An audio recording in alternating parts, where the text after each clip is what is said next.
Welcome to my channel. ഞാനിന്ന് ചെയ്യാൻ പോകുന്നത് ഗോതമ്പ് പൊടി കൊണ്ടുള്ള ഒരു അടിപൊളി സ്നാക്സാണ്.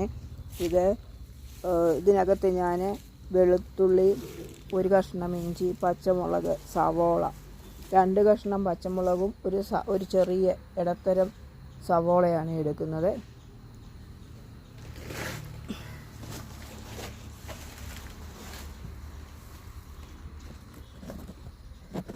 ഗോതമ്പ് പൊടി നന്നായിട്ട് കുഴച്ച് സ്മൂത്തായിട്ട് വെച്ച ശേഷം പച്ചമുളക് അരിഞ്ഞു, അതുപോലെ ഇഞ്ചിയും വെളുത്തുള്ളിയും കൂടെ ചതച്ചെടുക്കുകയുമാണ് ചെയ്തെടുക്കുന്നത്.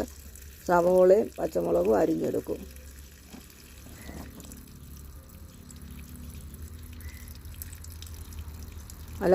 നല്ല ടേസ്റ്റുള്ള ഇങ്ങനൊന്ന് ചെയ്ത് നോക്കണം നിങ്ങൾ കേട്ടോ. ഒരു 3-4 ബോളുണ്ടെങ്കിൽ ഒരു 3-4 പേരുള്ള വീട്ടിൽ നന്നായിട്ട് കാപ്പിക്കും ചായക്കും ഒക്കെ സ്നാക്സായിട്ട് ഉപയോഗിക്കാൻ പറ്റും. ഞാനിത് മൊത്തമൊന്നും ഇപ്പോൾ എടുക്കത്തില്ല, കുറച്ച് ഞാനെടുത്ത് ഫ്രിഡ്ജിൽ വയ്ക്കുകയാണ്. ഒരു പ്ലാസ്റ്റിക് കവർ എടുത്ത് വെച്ചാലേ അതിന് കുഴപ്പമൊന്നും വരത്തില്ല, നമുക്ക് വീണ്ടും ഉപയോഗിക്കാൻ പറ്റും. അത് വലിയ ഹാർഡായിട്ടൊന്നും തീരത്തില്ല. തീരെ പൊടിയായിട്ട് അരിഞ്ഞെടുക്കണം സവോളയും ഇഞ്ചിയും വെളുത്തുള്ളിയും പച്ചമുളകും എല്ലാം കൂടെ ഒന്നുകൂടെ ഞെവിടി അതിൻ്റെ എല്ലാം കൂടെ ആ ടേസ്റ്റ് കിട്ടാൻ വേണ്ടിയിട്ട് അതൊന്ന് ഞെവിടി, എന്നിട്ട് നമ്മൾ കുഴച്ച് വെച്ചിരിക്കുന്ന ഗോതമ്പ് പൊടിയുടെ മാവിനകത്തോട്ടിട്ട് വീണ്ടും നന്നായിട്ടൊന്ന് ചേർത്ത് ഇളക്കി കുഴച്ചെടുക്കണം.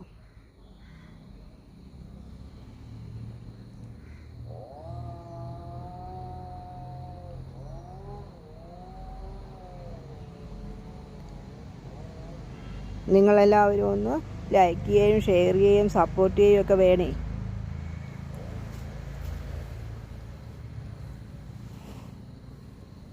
എല്ലാവർക്കും നവരാത്രി ദിന ആശംസകൾ.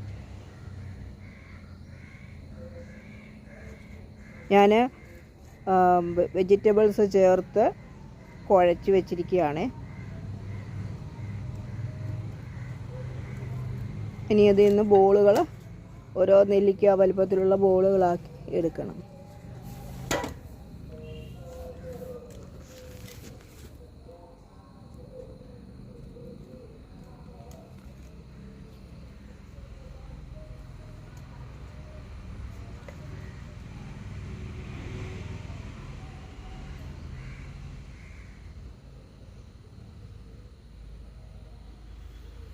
നല്ലൊരു ഈവനിങ് സ്നാക്സായത് കേട്ടോ.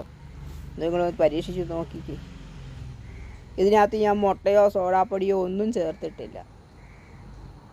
വെറുതെ മാവും പച്ചമുളകും സവോളയും വെളുത്തുള്ളിയും ഇഞ്ചിയും ഉപ്പും മാത്രമാണ് ചേർത്തേക്കുന്നത്. പച്ചവെള്ളം ചേർത്ത് കുഴച്ചു.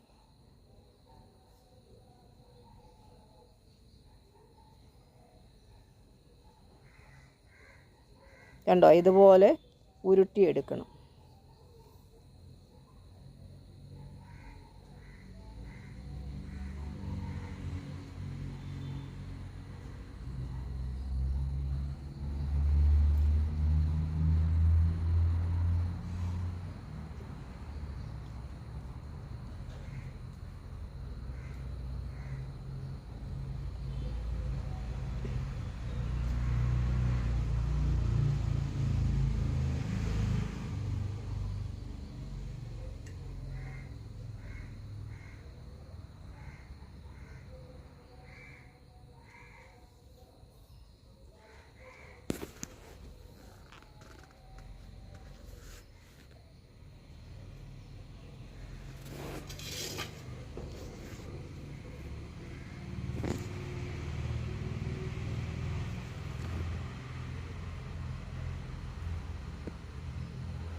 ഞാൻ മറ്റൊരു പാത്രത്തിലേക്ക് ഈ ബോളുകൾ ഒന്നുകൂടെ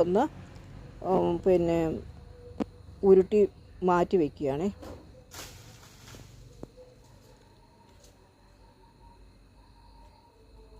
ചില പൊടിയിട്ടേ മുക്കി നമുക്ക് പരത്തേണ്ടതുണ്ട്. അതുകൊണ്ടാണ് അത് ആ പൊടിയും ഇതെല്ലാം കൂടെ ആകുമ്പോൾ. അതുപോലെ ഇതുപോലെ ഒരു പാത്രത്തിലെടുത്ത് അടച്ച് ഒരു പ്ലാസ്റ്റിക് കവറിനകത്ത് വെച്ചാൽ ഫ്രിഡ്ജിൽ ഇരിക്കുകയും ചെയ്യും. നമുക്ക് എപ്പോൾ വേണേൽ എടുത്ത് ചലിച്ചം ഉണ്ടാക്കാൻ പറ്റും.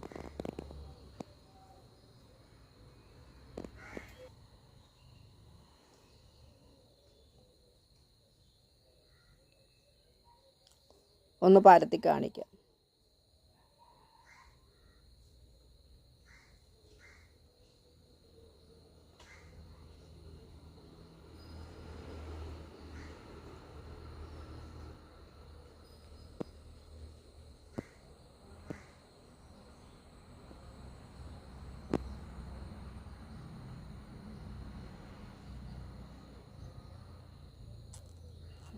പോരുന്നു.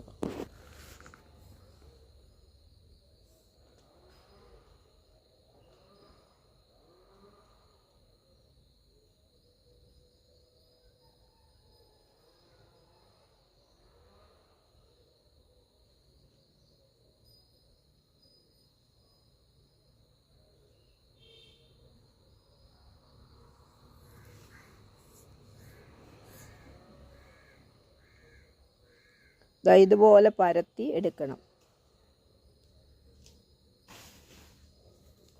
എന്നിട്ട് കട്ട് ചെയ്ത്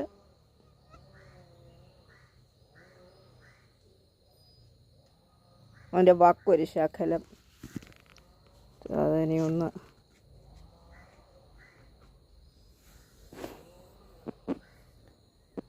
ഒന്നുകൂടെ ഒന്ന് മടക്കി പരത്താം.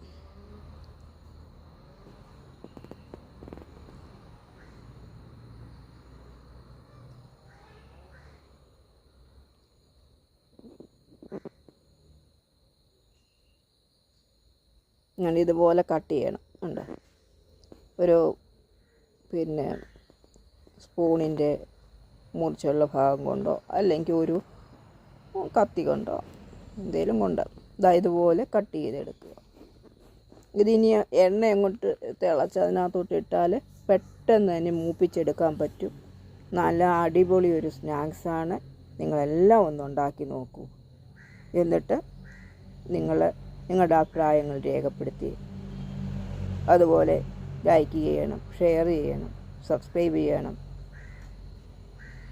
ഞങ്ങളെക്കൂട്ടുള്ള സാധാരണക്കാരെ നിങ്ങളെപ്പോലുള്ളവരല്ലേ, നിങ്ങളുടെ പ്രോത്സാഹനം ഉണ്ടേലേ ഞങ്ങൾക്ക് മുന്നോട്ട് പോകാനുള്ള ഒരു ഊർജം കിട്ടത്തുള്ളൂ. നിങ്ങൾ സഹായിക്കണം.